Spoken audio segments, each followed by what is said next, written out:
Bismillahirrahmanirrahim. Assalamualaikum warahmatullahi wabarakatuh.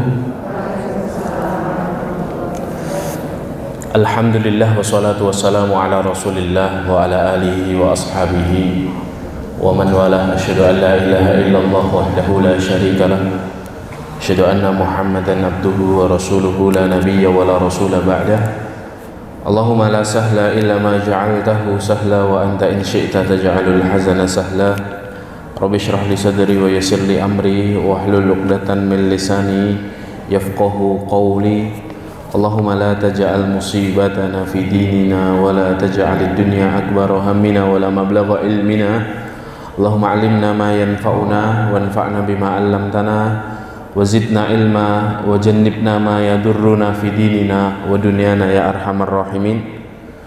Allahumma anta rabbi la ilaha illa anta khalaqtani wa ana abduka wa ana ala ahdika wa wa'dika mastata'tu a'udzu bika min syarri ma sana'tu abu'u laka bi ni'matika alayya wa abu'u bi dhanbi faghfirli fa innahu la yaghfiru dhunuba illa ant.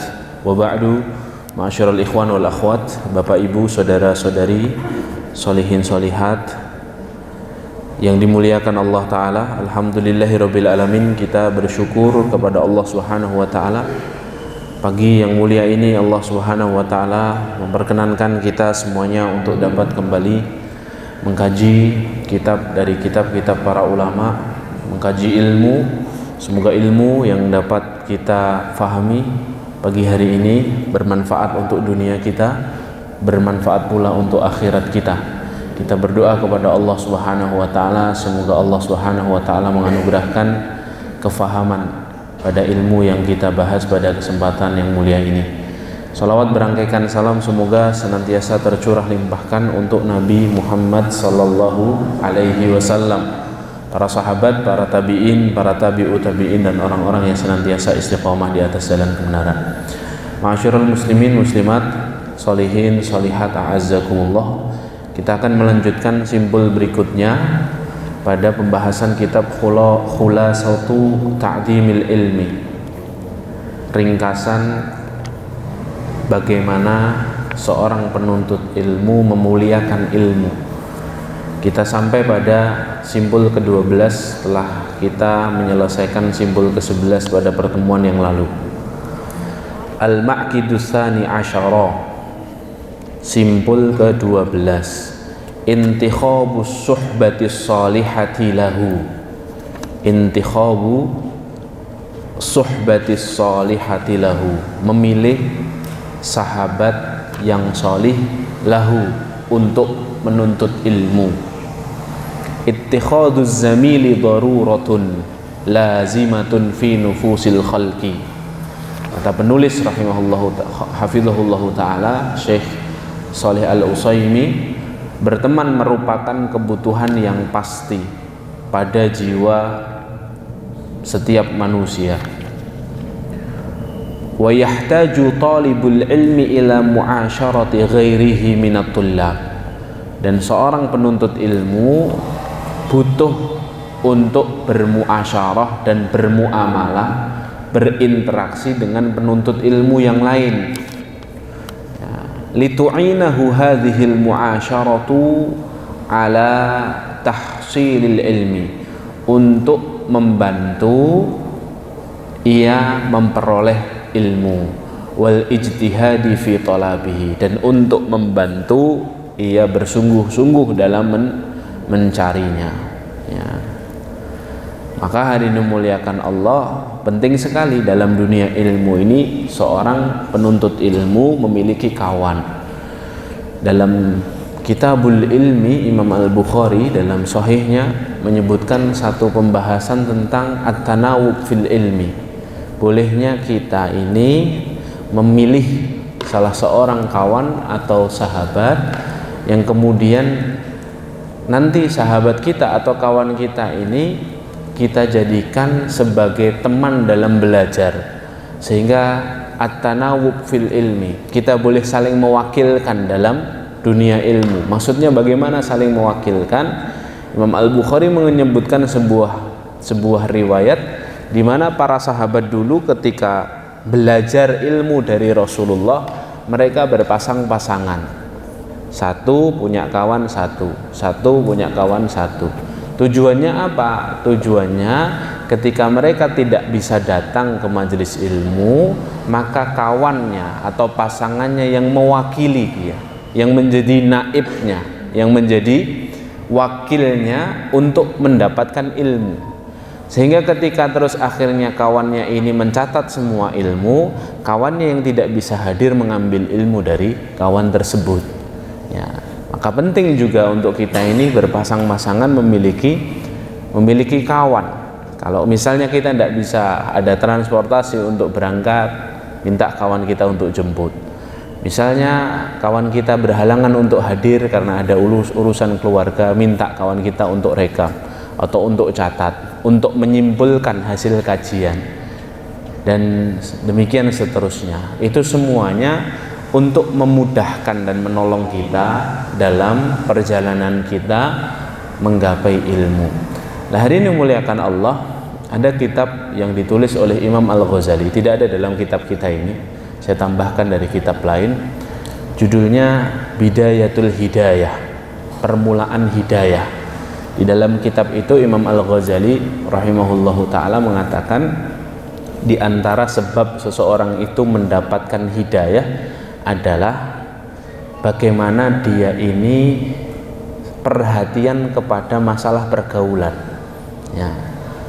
Dan beliau mengatakan, yambaghi li talibil ilmi, hendaknya setiap penuntut ilmu itu memilih teman dekat yang menjadi sahabat dalam mencari ilmu, memilih teman yang jadi sahabat atau jadi kawan untuk menuntut ilmu. Dan beliau mengatakan, untuk memilih kawan dalam menuntut ilmu, perhatikan 5 hal. Perhatikan lima hal, ya. Jadi agar kawan kita ini mendukung dan mensupport kita dalam urusan ilmu, maka perhatikan 5 hal ini. 5 hal itu apa saja? Yang pertama kata Imam Al-Ghazali adalah, ya, kawan kita ini yang pertama harus seorang yang akil, seorang yang berakal. Berakal maksudnya bukan waras, ya, tapi berakal di sini maksudnya beliau ini orang yang berilmu, orang yang punya ilmu lah, ya. Jadi berteman itu dengan orang yang sudah belajar ilmu, ya. Karena berteman dengan orang jahil, kata beliau, bahaya paling sedikitnya yang ditimbulkan teman yang jahil, teman yang bodoh itu apa? Ia berusaha memberikan manfaat untukmu, tapi karena kebodohannya justru yang kita dapatkan bukan manfaat, melainkan madharat, ya. Berteman dengan orang jahil, berteman dengan orang bodoh, berteman dengan orang yang tidak berilmu itu berbahaya. Karena apa? Pinginnya dia baik sama kita, malah sebenarnya menghancurkan. Makanya dalam kitab-kitab para ulama itu ada sebuah istilah, teman yang bodoh itu lebih berbahaya daripada musuh yang pintar, ya. Teman yang bodoh itu lebih berbahaya dari apa? Musuh yang pintar. Musuh yang pintar, kalau kita punya teman yang pintar masih bisa ditangkal. Tapi kalau musuhnya pintar, temannya bodoh, musuh belum ngapa-ngapa kita sudah hancur sendiri karena punya teman yang bodoh, yang tidak menguasai ilmu. Maka yang pertama, perhatikan bahwa dia ini harus orang yang berilmu, ya. Kalau milih teman, dia orang yang berilmu, ya. Yang kedua, dia orang yang berakhlak mulia. Dia adalah orang yang berakhlak baik atau berakhlak mulia, ya. Kata beliau, jangan berteman dengan orang yang buruk perangainya, kata Imam Al-Ghazali rahimahullahu ta'ala. Dan kata beliau, orang yang buruk perangainya itu ciri-cirinya 2. 1, tidak mampu menguasai diri ketika marah, ya. Tidak mampu menguasai diri ketika marah. Yang kedua, tidak mampu mengendalikan diri ketika naik nafsu birahinya, ya. Ketika lagi hawa nafsunya menggebu-gebu, dia tidak bisa mengendalikan diri, nggak bisa ngerem, ya. Kalau lagi pingin sesuatu, dia pingin kejar sesuatu itu sampai dapat, ya tidak bisa mengendalikan dirinya. Kalau sudah senang sama sesuatu, dia harus ambisi untuk dapatkan sesuatu itu tanpa memperdulikan caranya. Orang kalau sudah hawa nafsunya dituruti, biasanya dia menghalalkan segala cara untuk mendapatkannya. Padahal di dalam syariat kita, tujuan itu tidak boleh menghalalkan segala cara. Al-ghayatu la tubarrirul wasilah. Tujuan tidak boleh menghalalkan segala cara. Kita punya tujuan yang baik, tapi kalau caranya buruk, tidak boleh dalam syariat. Maka prosesnya itu yang dinilai, bukan tujuannya. Ya, kita pingin anak kita ini kemudian sekolah di sekolah yang bagus, kemudian tidak ada cara lain karena memang dia tersisih dari kawan-kawannya yang lain, dari jalur prestasi kalah, dari jalur zona juga kalah. Kemudian kita pakai segala cara agar dia tetap sekolah di situ, misalnya kita bayar gurunya, ya kita sogok sekolahnya dengan sekian sejumlah uang, ya tetap dapat goyahnya, dapat tujuan baiknya, tapi caranya kalau salah maka menghilangkan keberkahan. Ya, sia-sia dia belajar di situ jika keberkahannya hilang. Keberkahannya hilang dari sisi apa, Ustaz? Dari segala sisi. Mungkin nanti dia punya ilmu tapi ilmunya tidak bermanfaat. Mungkin dia nanti punya gelar tapi gelarnya itu ya tidak dijadikan terus akhirnya berguna untuk akhiratnya. Kemudian nanti dia jadi sulit diatur dan lain sebagainya, hilang keberkahannya dari Allah. Nah, ini yang berbahaya. Makanya sekali lagi, ya pilihlah teman yang baik, ya karena teman yang buruk perangainya kadangkala itu menjadikan kita ini juga terus akhirnya terbiasa untuk melihat akhlak yang buruk, melihat sesuatu yang buruk. Dan tadi teman yang buruk perangainya itu kalau sudah pingin sesuatu, kemudian dia menghalalkan segala cara. Ya. Ketika kita melihat kawan kita menghalalkan segala cara, kemudian kita hanya diam saja, maka sejatinya kita telah diam di atas kemungkaran, dan itu buruk untuk kita. Nah, itu yang kedua. Makanya di sini di dalam kitab kita yang kita bahas, di situ disebutkan perkataannya.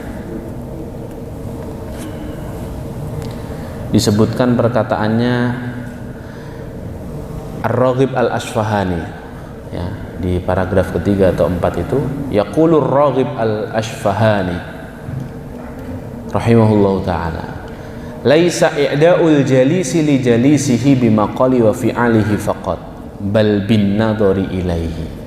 Pengaruh buruk seorang kawan kepada kawannya, pengaruh buruk seorang teman duduk kepada kawannya itu tidak hanya dari perkataan dan perbuatannya saja, kata beliau.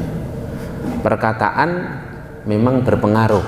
Misalnya kita punya kawan sukanya ghibah gitu ya, ya nanti kita pasti ketularan suka ghibah. Kalau kita punya kawan sukanya berkata-kata kotor, pasti ngefek ke kita. Nanti kita kosakata kita malah tambah banyak tentang kata-kata kotor. Kemudian bukan juga dilihat dari perbuatannya saja. Kadang-kadang ada orang itu yang punya kawan perbuatannya itu perbuatan yang buruk, ya sekali dua kali biasa saja, kemudian ketiga kali kita penasaran, pingin nyoba juga, akhirnya kita juga kena pengaruh buruknya. Tapi kata Syekh Raghib Al-Asfahani rahimahullah, beliau mengatakan pengaruh buruknya itu bukan hanya dilihat dari perkataan dan perbuatan kawan buruk itu, ya, tapi juga hanya dengan melihatnya saja kita sudah dapat pengaruh buruk, ya. Melihat kawan yang buruk itu kita sudah kena dosanya gitu. Satu, dosa apa? Dosa membiarkan dia melakukan kemungkaran. Kedua, kalau dia ini kawan yang buruk dan kita merasa baik, kita nanti biasanya juga terjelembab dalam dosa ujub. Kawan gue ini kok nggak taat-taat, bu kayak aku ini lo taat, ya akhirnya ujub, ya. Sehingga apa? Tetap kena pengaruh buruknya, walaupun apa? Walaupun hanya sekedar melihat. Makanya Imam Al-Ghazali mengatakan kawan itu perhatikan 5 hal. 1, dia berilmu. 2, dia berakhlak. Kemudian yang ketiga, dia adalah orang soleh, ya, orang soleh maksudnya orang yang taat dalam beragama, ya. Kenapa harus berkawan dengan orang solih? Hadirin dimuliakan Allah. Ya, karena kalau berkawan dengan orang fasik itu, orang fasik tidak takut melakukan dosa. Orang fasik itu tidak takut sama Allah. Ya. Maka orang-orang yang tidak takut sama Allah tidak boleh diremehkan bahayanya. Ya. Karena dia nanti berubah-ubah hadir. Orang kalau sudah tidak takut sama Allah, dia lebih tidak takut kepada selain Allah. Maka dia baik kepadamu itu karena keadaannya saja dia ingin baik kepadamu. Nanti kalau keadaan sudah berubah, dia akan jahat kepadamu. Ya. Makanya apa? Jangan pernah meremehkan bahaya orang-orang yang tidak taat kepada Allah. Ya. Makanya cari kawan itu yang solih, kawan itu yang apa? Yang taat kepada Allah. Ini yang ketiga yang disebutkan oleh Imam Al-Ghazali. Karena kalau kita ini berkawan dengan orang yang mudah melakukan kemaksiatan, membuat kita itu terbiasa melihat kemaksiatan. Ya. Sehingga apa? Hilanglah rasa benci kita kepada maksiat dan dosa. Nah, ini bahaya.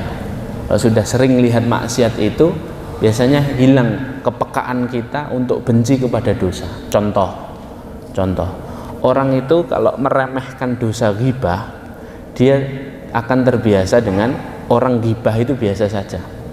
Kenapa? Karena sering lihat orang ghibah, maka kepekaannya untuk stop ketika ada ghibah itu hilang hadir. Ya. Maka ini harus dilihat betul ya. Orang-orang yang terbiasa melihat kemaksiatan itu ya, kemudian melihat maksiat itu biasa saja. Tidak ada rasa ghibtah, tidak ada rasa cemburu, tidak ada rasa greget dalam hatinya untuk kemudian mengingatkan kemaksiatan tersebut. Jadi harus sholih ya, harus cari teman-teman yang sholih. Yang ketiga ya.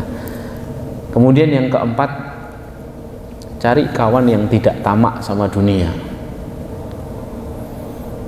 Berteman dengan orang-orang yang tamak kepada dunia, kata Imam Al-Ghazali, hanya akan menjadikan hilang sifat qanaah dalam diri kita ya. Orang itu kalau sudah berteman dengan orang yang orientasinya dunia, sudah hilang nanti rasa cukupnya dalam dirinya ya. Kalau sudah hilang rasa cukupnya dari dirinya, apa-apa nanti kurang hadirin ya. Apa-apa nanti kurang ya. Dapat sesuatu pingin yang baru, makanya dalam dunia psikologi itu ada istilah namanya hedonic treadmill. Hedonic treadmill itu apa? Seseorang yang menginginkan satu kebahagiaan dengan memiliki sesuatu yang baru, tapi sejatinya dia tidak mendapatkan kebahagiaan itu. Seperti orang yang berlari di tempat, di treadmill itu ya. Jadi dia ingin menggapai sesuatu yang baru, setelah dapat bosan ya. Makanya ada riset itu menyebutkan orang kalau punya kendaraan baru ya, kalau terkena sindrom hedonic treadmill ini ya, dia akan bertahan dengan kendaraan barunya itu 3-5 bulan saja. Setelah 5 bulan melihat mobil yang lebih baru atau motor yang lebih baru, pengen lagi, sehingga apa? Tidak qanaah. Lah, kadang-kadang kita sendiri ini tidak bisa qanaah, apalagi temenan dengan orang yang orientasinya dunia, lebih lagi tidak bisa qanaah ya. Maka seseorang itu ketika menanggapi sesuatu, saya sering katakan, harus dilihat kadarnya ya. Agar kita ini terus merasa cukup dengan pemberian Allah. Kalau melihat sesuatu itu, lihat saja kadarnya ya.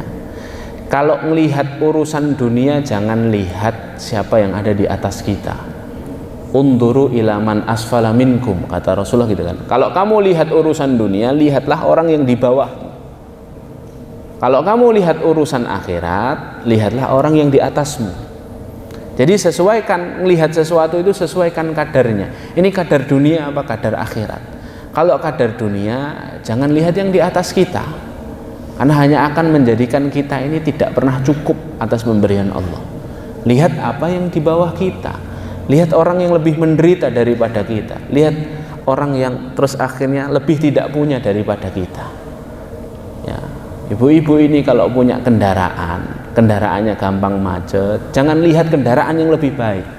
Lihat itu orang yang kalau datang ke majelis taklim harus jalan, hadirin. Ya. Dan kalau kita ini punya rumah kita panas, rumah kita sempit, jangan lihat orang yang rumahnya lebih gede. Lihat orang-orang yang tidak punya rumah, bayar harus pinjam ini dan itu. Ya. Kadang-kadang kita ini merasa repot, punya anak harus rewel, harus mandiin, harus ngatur, nyuruh sholat. Anak saya kok tidak soleh-soleh.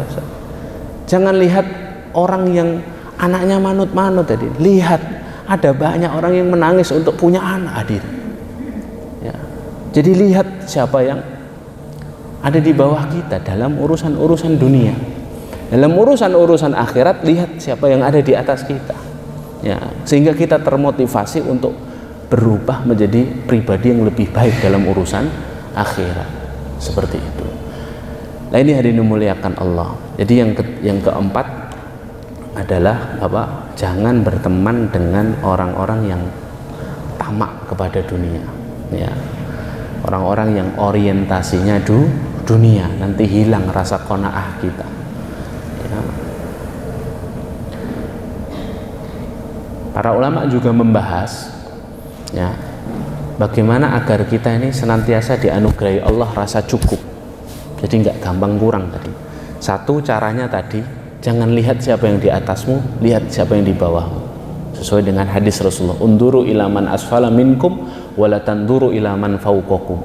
Lihatlah apa yang di bawahmu, jangan lihat apa yang di atasmu.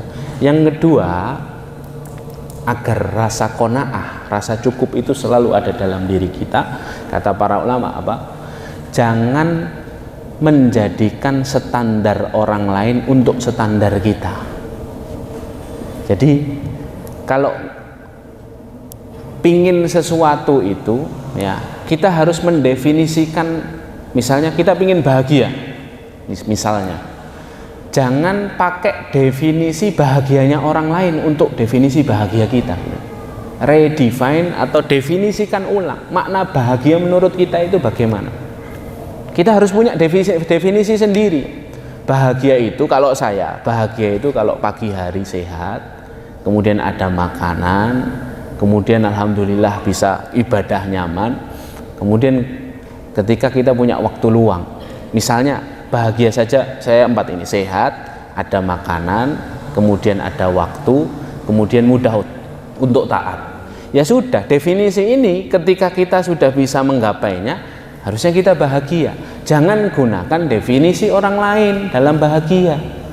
Ya, kita ini diciptakan Allah dengan kemampuan masing-masing. Melihat orang lain suksesnya, bahagianya itu ketika punya ini dan itu. Kita coba kejar dia, tidak mungkin mampu, hadir. Karena kita sendiri punya ukurannya. Ya, maka definisikan ulang definisi bahagia, definisi sukses, definisi kita ini puas itu karena apa. Itu jangan pakai definisi orang lain. Gampang ngafal Quran, ya, kemudian dia hafal 30 juz, ya, sedangkan kita ini memang tidak terlalu gampang ngafal Quran. Maksudnya ngafal itu ya agak Pentium 4 lah, ya, agak lama gitu ya. Ya, ini sudah zamannya Core 5, Core 7, ini baru Pentium 4 gitu ya. Jadi kalau yang lain ngafalnya cuma sekali langsung hafal, kita ini 5-10 kali pun nggak hafal-hafal. Sekali hafal, pindah ayat berikutnya, ayat yang kemarin lupa lagi gitu ya. Kan ada orang yang begitu. Lah berarti harus didefinisikan ulang. Berhasil menurut saya itu nggak hafal 30 juz. Berhasil menurut saya itu misalnya diturunkan standarnya. Berhasil menurut saya itu misalnya saya bisa baca Al-Fatihah dengan benar dan beberapa ayat pilihan, begitu ya. Di pesantren kami begitu, anak-anak yang tidak bisa ngafal 30 juz kami masukkan ke halaqah khusus, hanya suruh menghafal ayat-ayat pilihan, hadir 50 ayat pilihan. Karena goalnya jadi imam masjid kan tidak harus hafal 30 juz, tapi kalau 30 juz bagus. Tapi kalau tidak bisa mentok gimana? Ya sudah, apa? Ayat-ayat pilihan yang biasa dibaca oleh para imam ketika sholat dan masuk ternyata. Berarti definisi suksesmu itu ini, definisi suksesmu ini. Punya kita ini hadirin muliakan Allah, dibagi Allah potensinya sendiri-sendiri. Ya, makanya jangan mencampur adukkan potensi orang lain dalam diri kita, pusing nanti. Ya. Dan merasa tidak cukup terus nanti. Ya. Atau para ulama apa? Innallaha qasamal arzaq qasamal a'mal kama qasamal arzaq. Sesungguhnya Allah itu membagi amalan seseorang sesuai sebagaimana Allah membagi rizki seseorang. Sebagaimana rizki kita ini sudah dijamin sama Allah, rizkimu segini, Allah pun telah menjamin potensi kita masing-masing. Amalanmu begini, amalanmu begini, amalanmu begini. Ya, maka jangan pakai standar orang lain. Ya. Kita ini tidak terlalu kaya, terus pingin kayak orang kaya. Ya, oh enak ya, kayak orang kaya ini. Kawan saya orang kaya sekali sedekah mableng 5 juta. Ya, kita tidak terlalu kaya, jangan pakai definisi enak itu pakai definisi orang kaya, tidak kekejar hadirin. Ya, diturunkan berarti apa ya potensi saya, disitulah kita fokus. Ya, kita ini orang tidak terlalu kaya, pengen jadi orang kaya. Emang kita ngerasa orang kaya itu enak? Tidak enak, Bu. Kita itu merasa orang kaya itu enak, Pak, Bu, karena kita tidak pernah kaya. Coba kalau kita kaya, mungkin juga nggak kuat juga itu. Kalau Anda punya uang 100.000, sedekah 10.000 masih kuat nggak? Masih kuat, padahal 10.000 itu 10% dari 100.000. Lah kalau jenengan tiba-tiba ditakdirkan Allah kaya raya mendadak, dapat uang 10M, kuat nggak? Sedekah 1M. 1M itu 10%-nya 10M. Ya, mikir-mikir juga. Makanya jangan sok-sokan lihat orang kaya enak ya, punya uang banyak sedekah. Ya belum tentu Anda itu ketika kaya sedekah.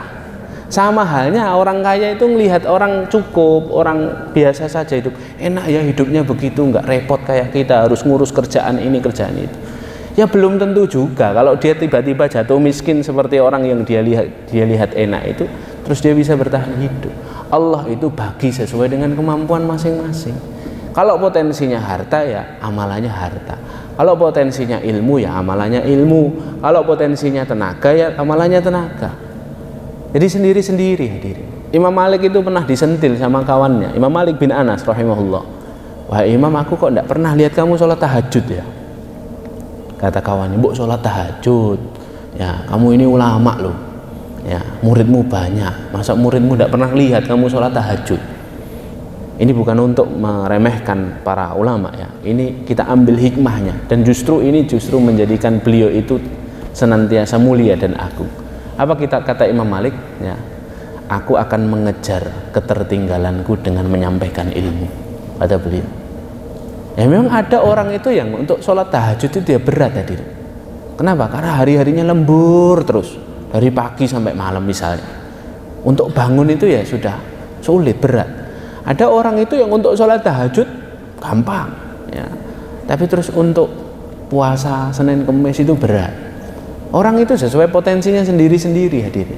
Makanya kalau kita ini ingin cukup hidup kita, jangan menggunakan definisi bahagia, sukses, enak orang lain pada definisi bahagia, sukses, enaknya kita. Bikin definisi sendiri-sendiri dan fokus sama definisi kita.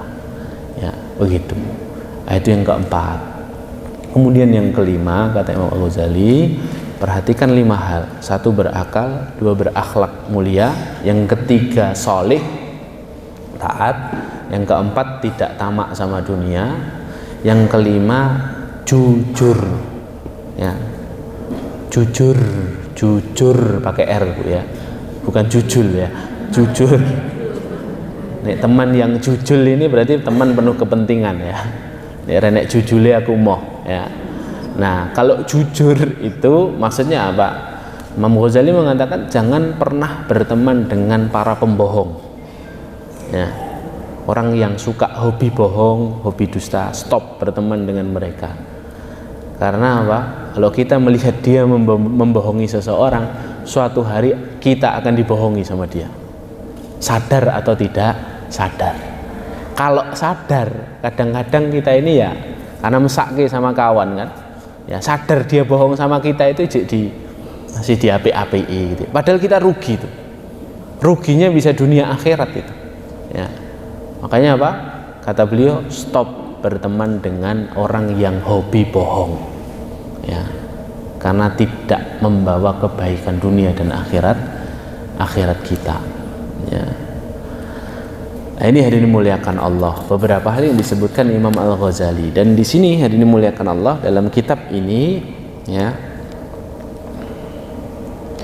beliau juga mengatakan, Syekh Shalih Al-Utsaimin hafizahullah taala, ya, beliau mengatakan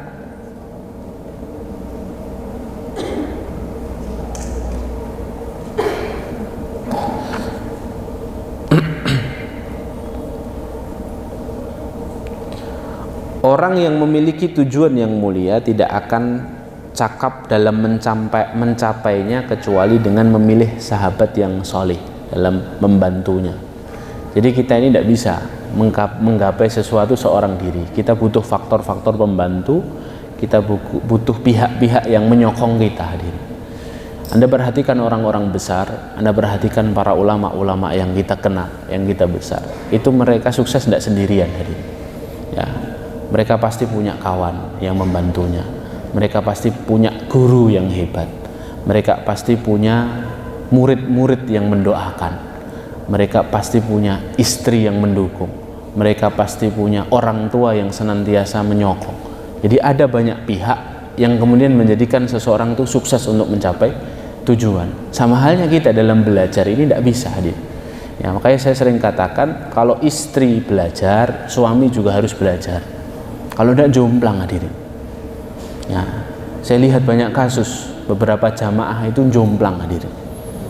Suaminya protes demo ke rumah saya, hadirin. Ya. Demo apa? Ustadz, istri saya setelah ngaji sama Ustadz, ya, tambah tidak taat, Ustadz, katanya. Wah, astagfirullahaladzim, saya bilang. Ya, kenapa? Karena istrinya pulang langsung bid'ah-bid'ahkan suaminya, hadirin. Ya, nyalah-nyalahkan suaminya. Pak, celana itu harus cingkrang. Ya, padahal bapaknya kerjanya di kantor, pakai sepatu. Ya, pulang kerja langsung disesat-sesatkan. Ya, jadi apa yang dilakukan suaminya langsung salah semua di pandangan istrinya. Istrinya belum belajar adab, bahwa kadangkala ada orang itu yang belum belajar ilmunya, tidak boleh disalahkan. Ya, timpang kan akhirnya. Ya. Yang satu melihat salah, terus yang satu merasa, oh berarti orang berilmu itu suka menyalahkan. Ya, berarti istrinya tidak usah taklim lah. Gitu, adik. Makanya ini kami ini lagi gencar-gencarnya membuat majelis-majelis taklim yang suami istri harus hadir. Kalau istri saja yang hadir, tidak boleh datang, hadir. Ya, ada 3. Ya. Mana gitu ya? Suaminya mana? Suami itu hadir lah, istrimu mana? Timpang itu, hadir. Ya. Makanya sama yang dikatakan beliau ini, ya, orang yang memiliki tujuan mulia tidak akan cakap untuk menggapainya tanpa pihak lain yang mendukung. Ya, pihak lain yang mendukung. Misalnya Anda, para ibu ini taklim, tapi kalau misalnya orang rumahnya tidak dukung, itu juga nanti fatal, hadir. Fatalnya apa? Ya nanti kita tidak bisa mempraktekkan ilmu kita. Ya, makanya penting para ibu, ini PR-nya. Anda taklim di pagi hari, carikan majelis taklim di malam hari untuk suami Anda. Ya, carikan majelis itu. Ya. Dan Anda juga harus kober nemeni suami datang. Jangan mangkat kono. Ya, aku tak ning omah, gitu jangan ya. Tetap apa? Tetap datang bersama suami, bersama anak. Ya, bersama anak juga dikenalkan majelis ilmu, dikenalkan para ahli ilmu seperti itu. Ya, barakallahu fikum. Kemudian yang ke-13. Cepat aja Bu, biar ganti kitab lagi ya. Ya. Ini sampai 20, 13, semoga sampai 15 ya pertemuan kali ini. Ya, biar tinggal satu pertemuan lagi kemudian ganti kitab gitu ya. Harus banyak kitab kita kuasai ini hadirin. Ya, biar bertambah ilmu, biar nanti ketika beramal dimudahkan Allah. Ya, 13. Badlul juhdi fi tahaffuzil ilmi wal mudzakarati bihi wa su'ali anhu. Mengerahkan segala daya upaya dalam bertolabul ilmi. Ya. Jadi beliau di sini mengatakan simbol ketika 13 itu ketika kita sudah masuk ke dunia ilmu, ada 3 hal yang penting untuk kita jaga. Yang pertama adalah menghafal, yang kedua adalah bermudzakarah. Mudzakarah itu mengkaji ulang, murojaah. Yang ketiga adalah bertanya. Kata beliau rahimahullah, hafizahullah taala, Syekh Al-Utsaimin hafizahullah taala, beliau mengatakan ya, seorang penuntut ilmu itu kegiatan hari-harinya tidak lepas dari 3. Ketika sendiri dia menghafal, ketika bersama teman dia bermudzakarah, ketika bersama guru dia bertanya. 3 itu. Kalau lagi sendirian ngafal, ya, ngafal itu imma materi tadi pagi dihafal. Oh, punya temen itu harus 5 sifatnya. Apa saja tadi? 1 berakal, berilmu. 2 ya apa? 2 apa? Ya, 2 berakhlak mulia. 3 sholih. 4 tidak cinta dunia. 5 jujur. Ya, itu kan ilmu yang harus kita kuasai. Biar ilmu tidak hanya sekedar di catatan hadirin. Ketika nanti kita ketemu sama orang baru, langsung kita proses tuh. 5 ada nggak nih?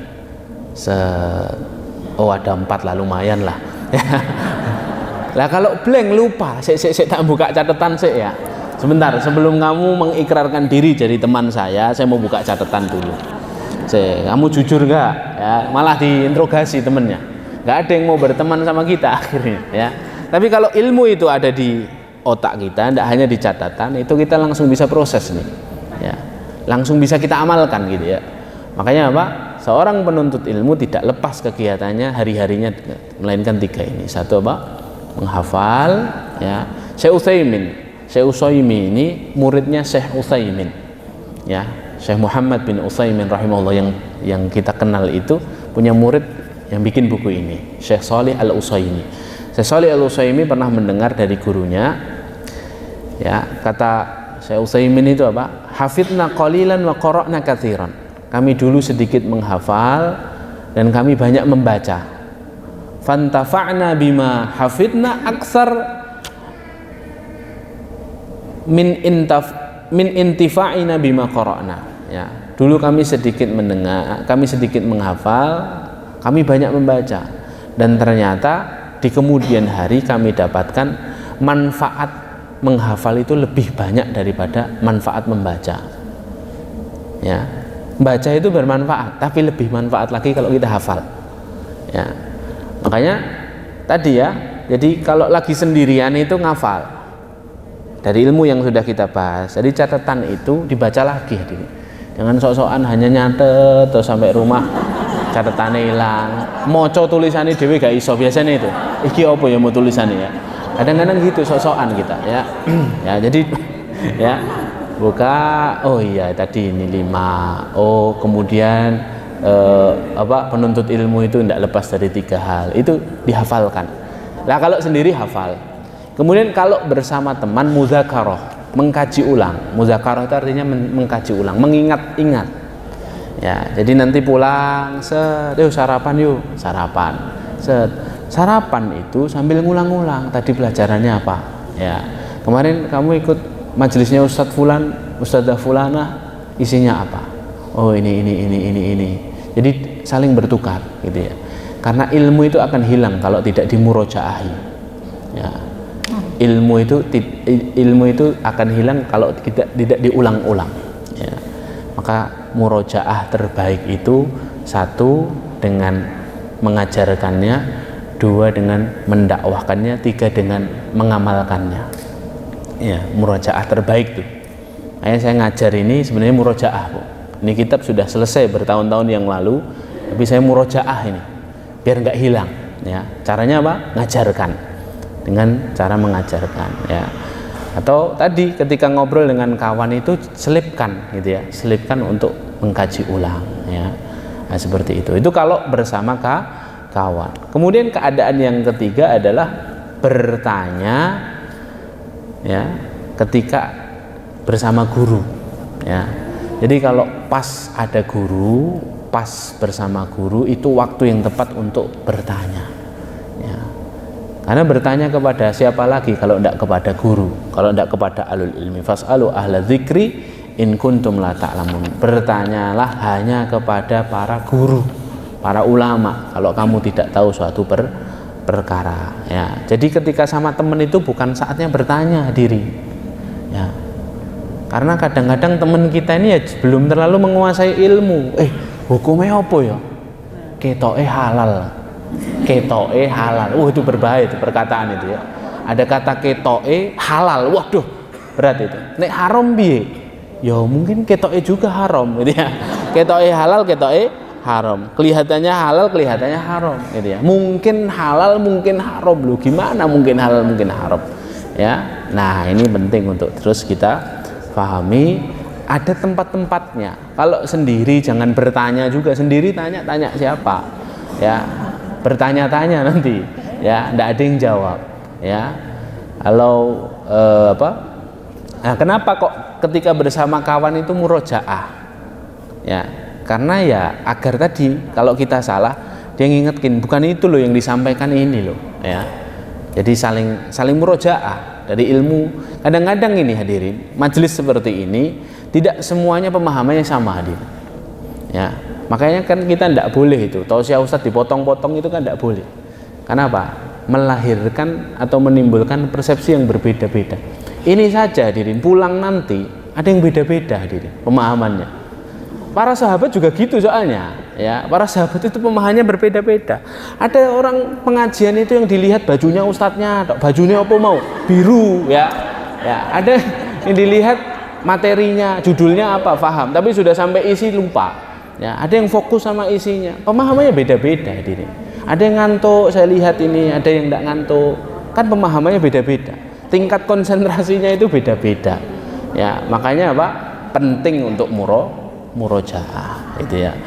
Dan beliau berkata di akhir ini, ya, dan 3 hal ini dalam belajar layaknya menanam, menyiram dan memelihara. Ya, menghafal itu seperti menanam. Jadi dengan ini di majelis ilmu itu hanya mengumpulkan benih saja sebenarnya. Kemudian nanamnya dengan cara menghafal. Ya, kalau dikumpulkan tok, tidak ditanam ya tidak tumbuh, tidak bisa dipanen. Ya, jadi ini ngumpulkan ilmu, ngumpulkan maklumat yang berserakan di alam raya itu dikumpulkan, set, dari satu sumber misalnya di kajian ini, set, kumpulkan, set. Nanamnya itu dengan ngafal. Sudah ngafal, kemudian cara menyiraminya itu dengan murojaah, ya, dengan mudzakarah tadi, ya, dengan mengkaji ulang, disiramin, ya, disiramin, biar tadi tanamannya benihnya tumbuh. Sampai nanti pada waktunya kita gunakan ilmunya, keluar hadirin. Kemudian cara memeliharanya dengan apa? Bertanya. Maintenance-nya itu dengan bertanya kepada guru. Mungkin ada cara proses kita bercocok tanam ini ada yang kurang benar. Tanyakan. Ya, tanyakan kepada guru pada hal-hal yang masih membingungkan kita. Begitu hadirin muliakan Allah. 13 selesai. Ini jam berapa nih? 9:30. Lanjut apa pertanyaan, Bu? Lanjut satu lagi ya, atau 2 lagi? Ya, 14. Al-Maqidur Rabi'a Asyara. Simpul ke-14. Ikramu ahlil ilmi wa tauqiruhum. Memuliakan, menghormati dan memuliakan ahlul ilmi, menghormati dan memuliakan ahlul ilmi. Sebelum kita masuk ke materi, saya ingin bertanya kepada hadirin memuliakan Allah, ya, mengapa kita harus memuliakan ulama? Ya, ulama kan sama kayak kita juga, manusia juga kan.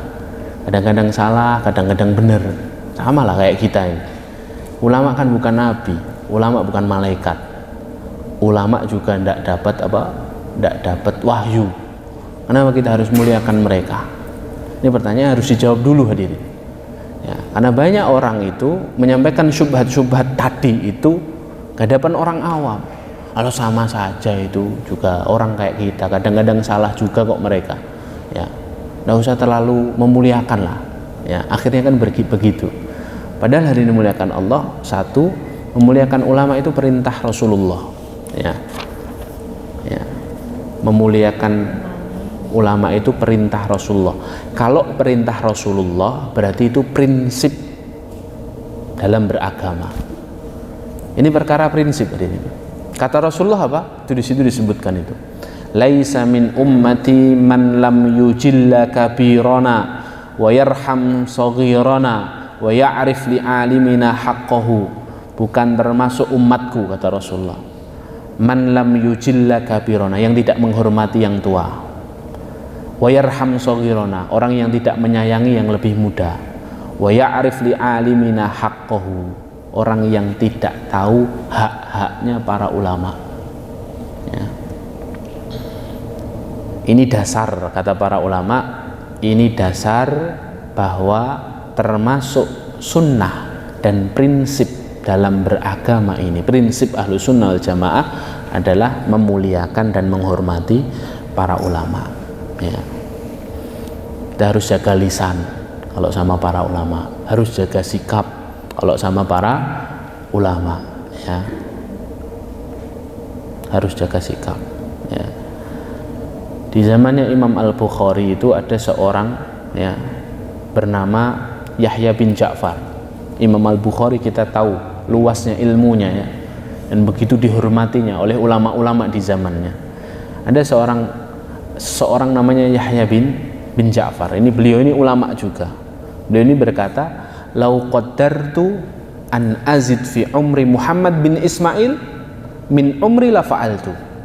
Kalau seandainya aku mampu menambahkan usianya Muhammad bin Ismail Al-Bukhari, nama aslinya Imam Al-Bukhari itu Imam Muhammad bin Ismail Al-Bukhari. Ya, Al-Bukhari itu nama tempat, ya, dinisbatkan sama tempat Bukhara kalau sekarang di Uzbekistan, ya, di Uzbekistan Asia Tengah. Ya, lau qadartu, kalau aku mampu menambahkan usiaku untuk usia Muhammad bin Ismail, maka aku tambahkan, aku berikan ini sisa usiaku untuknya. Fa inna mauti yakunu mauta rajulin wahid, karena kematianku itu hanya dihitung sebagai kematiannya seseorang.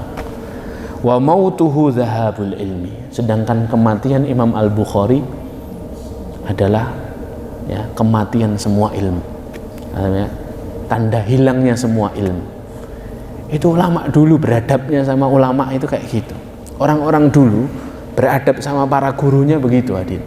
Ya, sampai kalau bisa saya setorkan nyawa saya setorkan, saya berikan kepada guru saya. Karena kalau saya mati itu ya cuman saya yang mati. Tapi kalau guru saya yang wafat, habis semua ilmu itu. Ya. Makanya kan tanda lenyapnya ilmu itu apa? Dengan kematiannya ulama, Din. Ya. Makanya dimuliakan Allah, sama ulama itu harus jaga sikap, Din. Doakan, ya, doakan, jaga lisan. Ya, kalau bisa berbuat baik kepada mereka. Ya. Di antara hal yang saya wanti-wanti, ya, ibu-ibu kalau ngadakan pengajian jangan nyuguhi ustadz teh manis, ya. Ustadz itu sehari ngisi 5 kali 6 kali, ya, ya. Kalau teh manis 6 gelas itu, ya Allah, bisa dibayangkan itu, ya.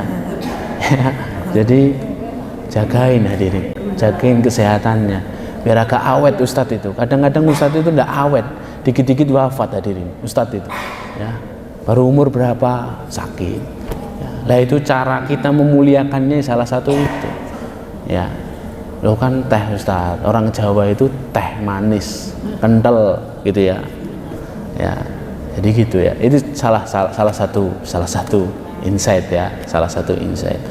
Kemudian hari dimuliakan Allah, itu alasan pertama mengapa kita harus memuliakan ulama, karena ini prinsip kita dalam beragama ya. Tidak ada satupun disiplin ilmu yang mengajarkan harus merendahkan ulama, itu tidak ada.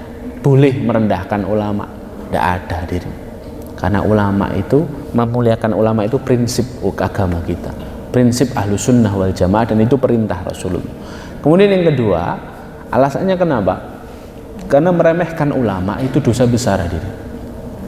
Meremehkan ulama itu masuk kategori dosa besar. Ada seorang ulama namanya Al-Imam Ahmad bin Al-Azra'i. Imam Ahmad bin Al-Azra'i. Beliau mengatakan, al-waqi'atu fi ahlil ilmi wala siyama akabirihim min kabairil dzunub. Menjatuhkan nama baik ulama, terutama ulama-ulama besar, termasuk dosa besar. Termasuk dosa besar. Bahkan ditegaskan lagi sama Imam Ibnul Mubarak. Beliau mengatakan, man istakhaffa bil ulama zahaba akhiratuhu.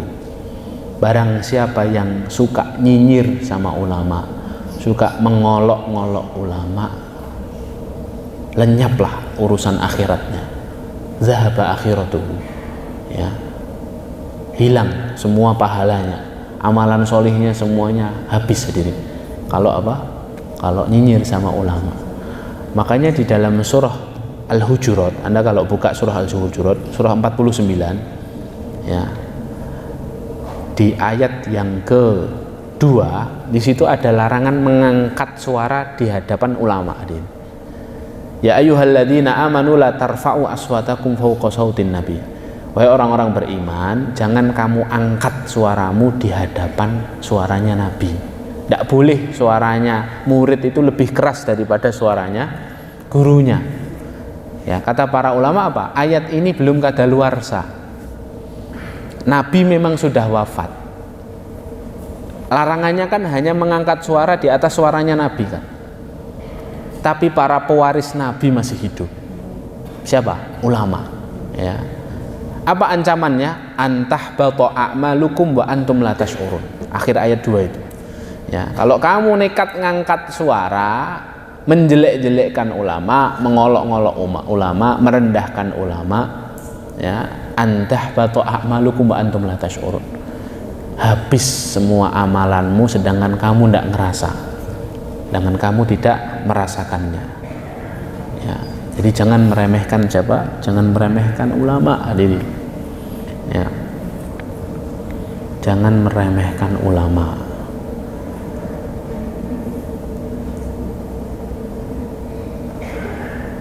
Kemudian yang ketiga, alasan yang ketiga, mengapa kita harus memuliakan ulama? Karena memuliakan ulama itu sama dengan memuliakan Nabi. Sebaliknya, menyakiti ulama itu sama dengan menyakiti Nabi.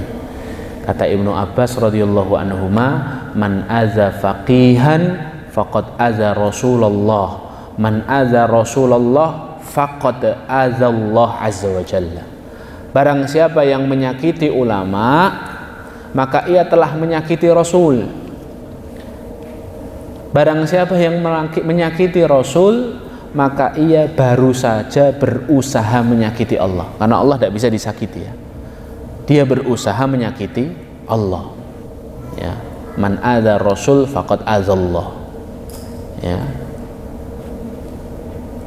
Bahkan Allah menegaskan dalam hadis qudsi apa? Man adali waliyan faqad azantuhu bil harbi. Barang siapa yang mengganggu, mengusik, memusuhi wali-waliku, kekasih-kekasihku, faqad azantuhu bil harbi. Aku tabuhkan genderang perang untuknya. Allah yang akan memerangi sendiri. Ya. Jadi yang ketiga ini alasan kenapa kita harus memuliakan ulama, karena menyakiti ulama itu sama dengan menyakiti Nabi dan berusaha untuk menyakiti Allah. Kemudian yang keempat, apa alasannya? Ini yang paling hati-hati hadirin. Ini yang paling hati-hati. Ya.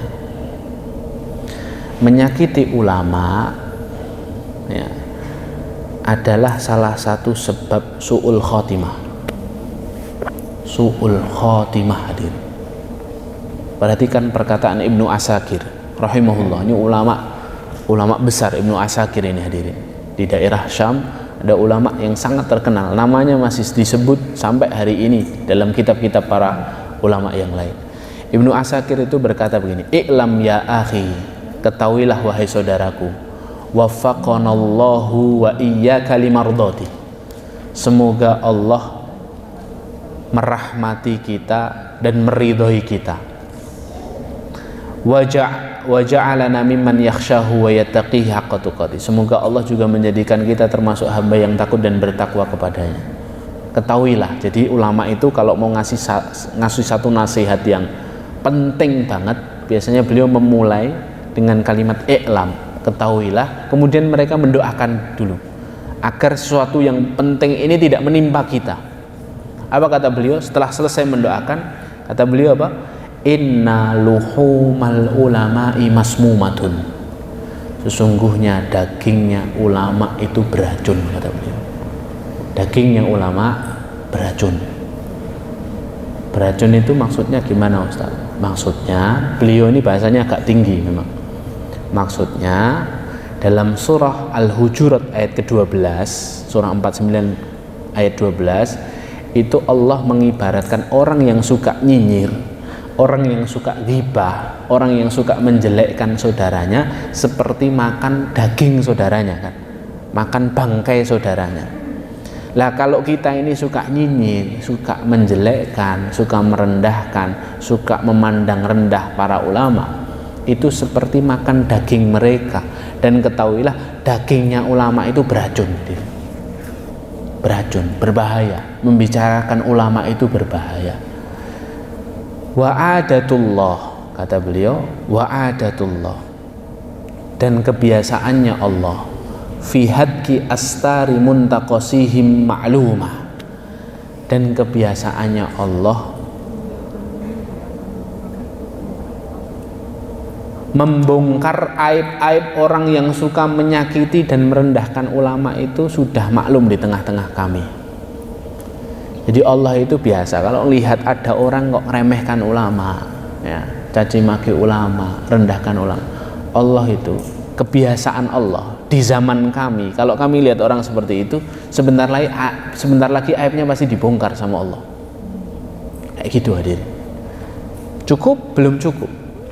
Kata beliau, fa inna man atlaqa lisanahu fil ulama bisalbi ibtalahullahu ta'ala qabla mautihi bimautil qalbi.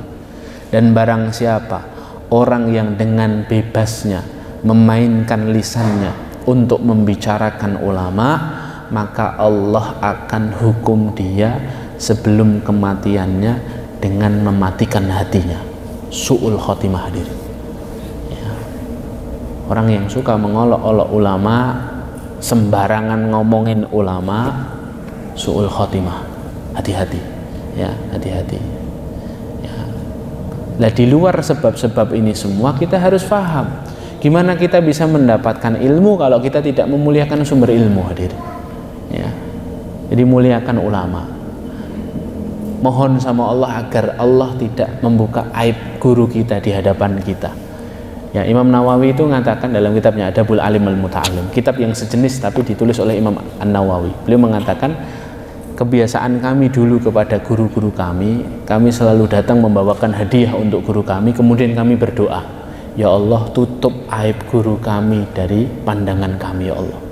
Kenapa? Karena kalau kita sudah melihat aib guru kita jadi enggan ngambil ilmu darinya. Makanya apa? Minta sama Allah, ya Allah tutup aibnya ya Allah dari pandanganku. Agar apa? Agar kita tetap ikhlas mengambil ilmu.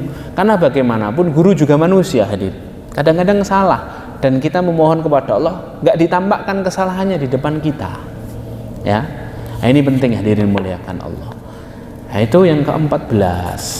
Yang ke-14,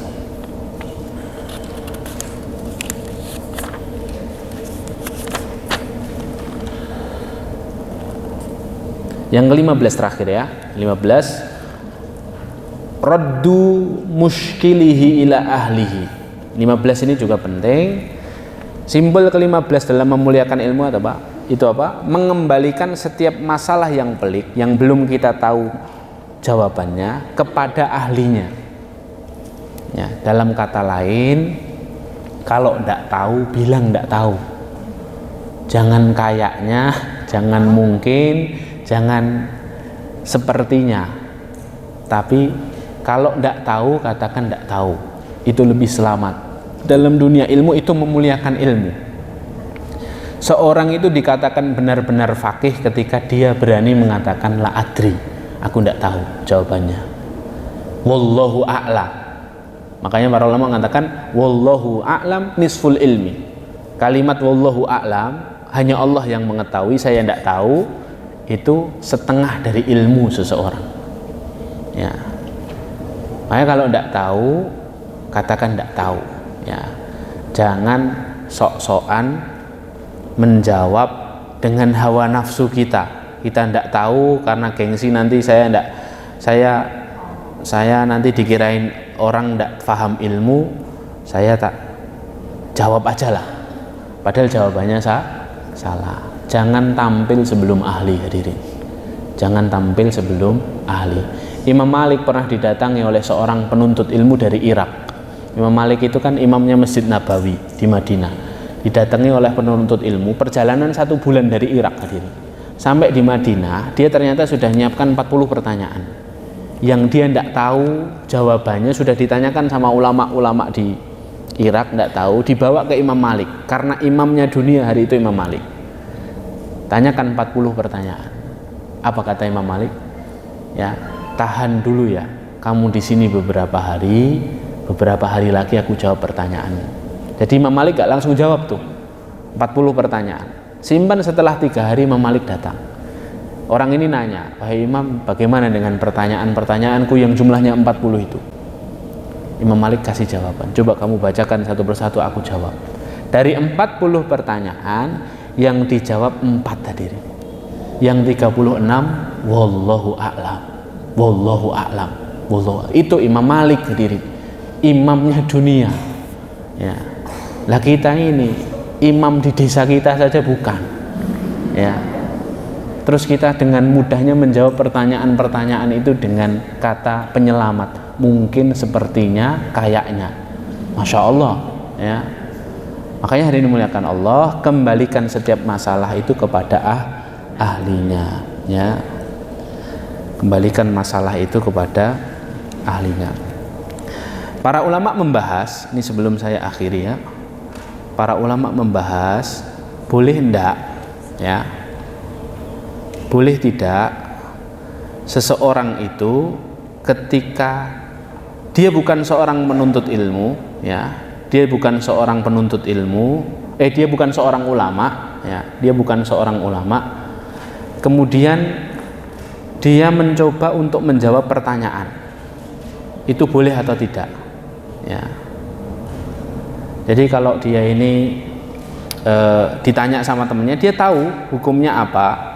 Tapi sekali lagi karena dia tahu bab ini, kemudian dia merasa bukan hak saya menjawab, ya. Padahal dia tahu hukumnya, ya. Itu boleh atau tidak? Para ulama berselisih pendapat. Kalau kita merasa kita ini masih pembelajar, kemudian ditanya kawan kita, kemudian kita tahu hukumnya, tapi kita juga tahu bahwa termasuk memuliakan ilmu itu mengembalikan setiap masalah kepada ahlinya.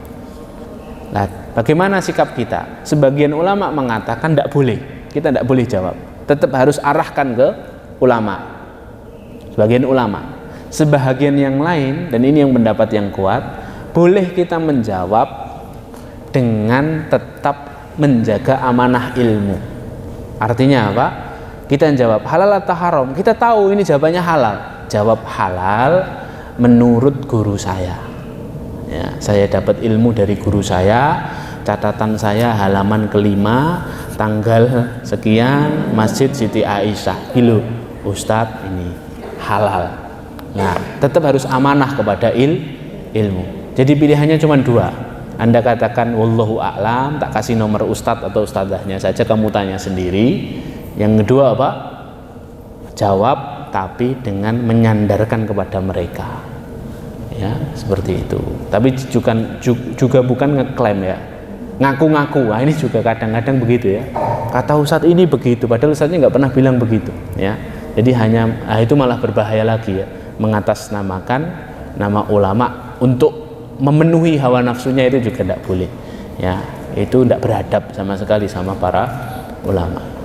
Ini hadirin dimuliakan Allah, 15 hal yang kita sudah sampaikan sampai simpul 15. Semoga pertemuan depan kita bisa selesaikan simpul 20. Kemudian kita syukuran. Syukurannya nyembelih apa, Bu? Ya. Iya begitu kebiasaannya penuntut ilmu itu, Bu. Kalau selesai satu kitab syukuran, ya. Syukuran, ya. Ya minimal syukurannya dengan doa saja. Doa, kemudian mulai dengan kitab yang baru. Barakallahu fikum. Semoga apa yang kami sampaikan bermanfaat. Masih ada 5 menit, mungkin ada pertanyaan, kami persilahkan.